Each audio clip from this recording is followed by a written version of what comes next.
Mwaramutse neza, mwaramutse Edi Gwema, turayavuga amakuru dufise ahagaze hanini ku mugabane wa Afrika. Muri RDC abategetsi bo mu buseruko bw'ico gihugu bariko barahiga abanyororo amajana batorotse ibohero rikuru Kakwanguru igihe abantu bitwaje inkoho baritera mw'ijoro ryo ku munsi wa kabiri. Abantu batanu barimwo abapolisi babiri barishwe muri ico gitero cabereye mu gisagara ca Butembo.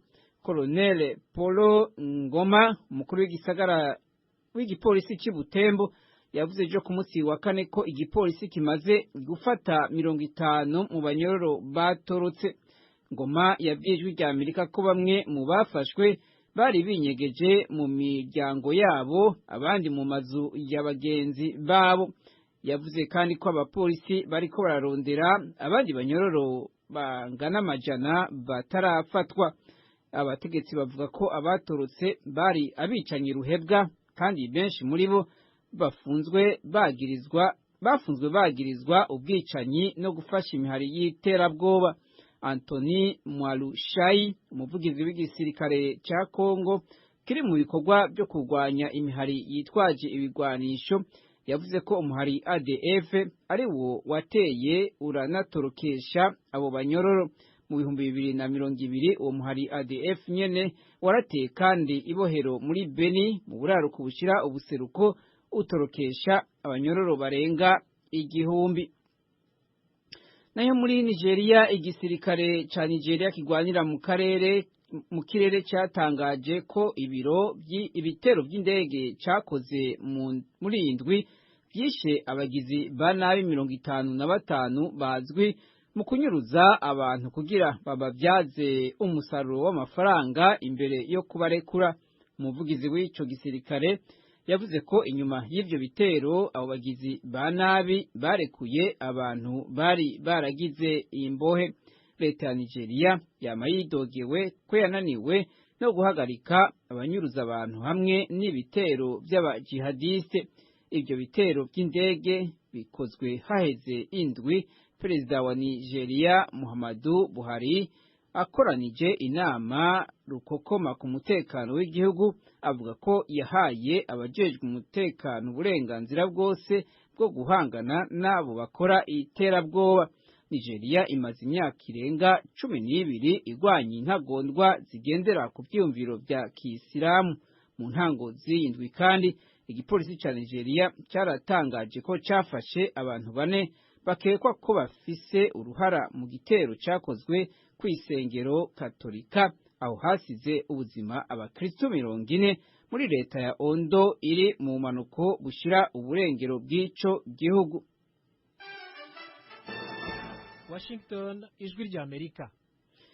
Muri Afrika kandi ni muri Somaliland aho abantu batari bake bishwe, abandi barenga 10 barakomereka ejo ku munsi wa kane nyuma y'aho igipolisi kirasiye abanyagihugu bari mu myiyerekano yiyamiriza leta mu bisagara bigize iyo leta yiyonkoye kuri Somalia.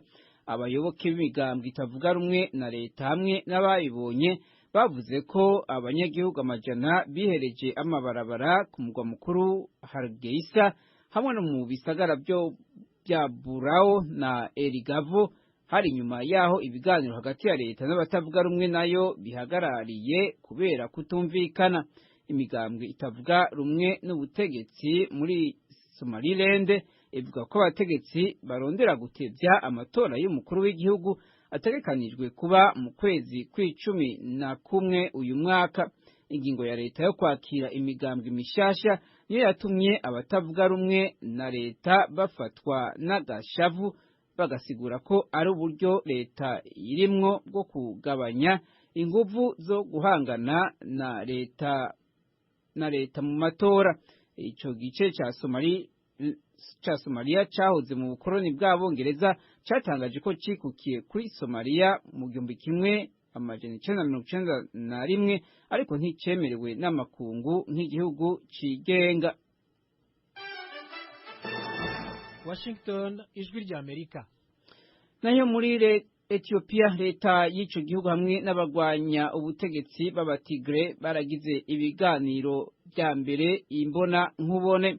Ishiramwe ry'ubumwe bwa Afrika ryabitangaje mu itangazo ryasohoye ejo ku munsi wa kane. Leta hamwe n'abo bagwanyi bamaze igihe mu ntambara, ariko mu ndwi ziheze izo mpande uko ari zibiri zabonye ko ari ngombwa ko zicarana kugira zirabe uko zorangiza imishamirano n'intambara zimazemwo amezi 21. Leta ya Ethiopia yarashimye ko ishiramwe ry'ubumwe bwa Afrika ari ryo guhagararira ivyo biganiro, ariko abagwanya ubutegetsi bo bifuza ko Perezida wa Kenya Uhuru Kenyatta amaze igihe mu twigoro two kumvikanisha abandi mu bice bitandukanye yoba ari we ahuza izo mpande zibiri. Akanama k'ubumwe ka Afrika kajejwe amahoro n'umutekano kasabye izo mpande zibiri zishamiranye muri Ethiopia gushira imbere inyungu z'igihugu n'abenegihugu bayo imbere y'ibindi byose bibatandukanye. Basabwa no guhura bakaganira kugira batorere hamwe umuti w'ingorane ziri mu gihugu cyabo.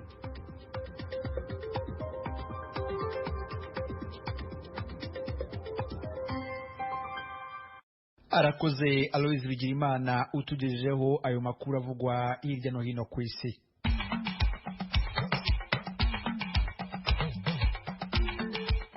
Mukomeje gutega amatwi radio Ijwi ry'Amerika ivugira Washington DC mu Kirundi n'Ikinyarwanda. Mudukurikire no ku rubuga rwacu rwa internet kuri wa3.radio.com. Mu Rwanda ho twumvikana kuri FM 104.3, naho mu Burundi turi ku mirongo migufi kuri metero 25, 31 na metero 41. Leta Zunze Ubumwe za Amerika ikomeye ku cyifuzo cyayo cyo gufunguza umunyapolitike Paul Rusesabagina. We have been clear about our concerns related to twagaragaje neza ibiduhangayikishije ku byerekeye iburana n'ikatirwa rya Paul Rusesabagina, by'umwihariko kuba nta cyizere ko yaburanye mu buryo buzira kubogama. Turakomeza gusaba guverinoma kwita ku byarengerwaho n'amategeko muri iki kibazo, igashyiraho uburyo bwo kwirinda ibidakenewe byagiturukaho mu bihe biri imbere. Uyu ni Minisitiri Anthony Blinken w'ububanyi n'amahanga wa Leta Zunze Ubumwe za Amerika ubwo yari i Kigali mu Rwanda. Harimo abandi 20. Uyu munsi rero gufata umwe gusa kuvuga ko kubera ko yari afite ibyangombwa bimwemerera kuba muri Amerika, rero gutekereza ko hari igitutu kizatuma abanyarwanda bazabyuka mu gitondo bakumva ngo hari umuntu wafunguwe kubera igitutu cy'amahanga abiriho. Uyu nawe ni Vincent Biruta, Minisitiri w'ububanyi n'amahanga w'u Rwanda. Muri aya makuru turagaruka no kucyo umuryango wa Paul Rusesabagina uvuga ku ruzinduko rwa Minisitiri Blinken mu gihugu cy'u Rwanda. Aya makuru n'ayandi ni mu kanya, ntimujye kure y'amaradiyo yanyu, muracyari kumwe nanjye Edi Rwema.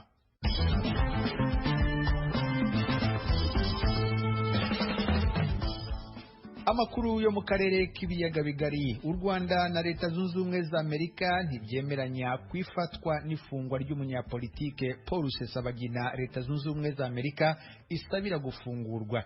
Ibi byongeye kugaragarira mu kiganiro ba Minisitiri w'Ububanyi n'Amahanga ba Leta Zunze Ubumwe za Amerika n'u Rwanda bagiranye n'abanyamakuru mu Rwanda. Minisitiri Anthony Blinken wa Amerika asanga uwo munyapolitike afunzwe mu buryo budakurikije amategeko. U Rwanda rukemeza ko nta gitutu na kimwe cyakora kuri iki kibazo.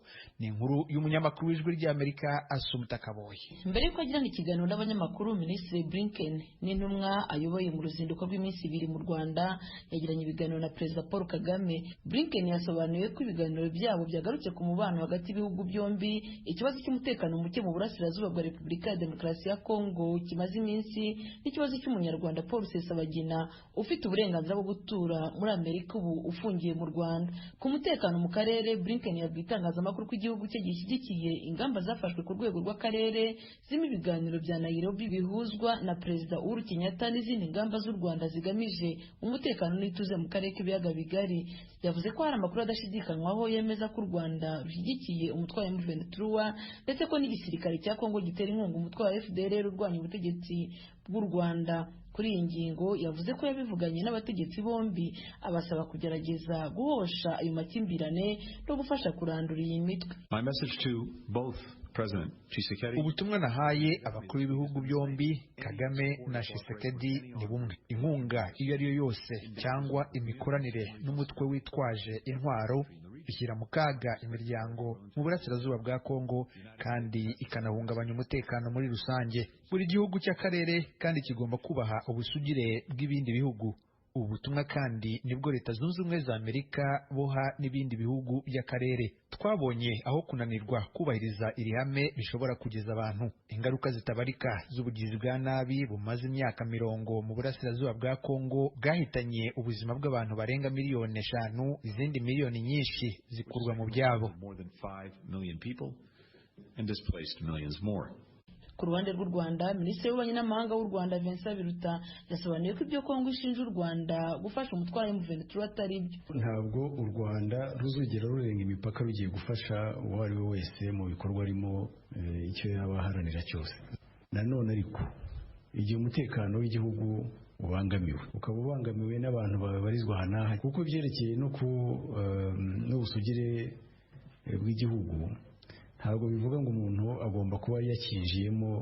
Ubwo ni uburyo bumwe, ariko muri iki gihe ushobora no guhagarara, ni nk'uko nahagarara aha ngaha ngatera ibuye ku muturanyi. Ibyo nibyo bishobora gutuma icyemezo cyafatwa cy'ibikorwa byakorwa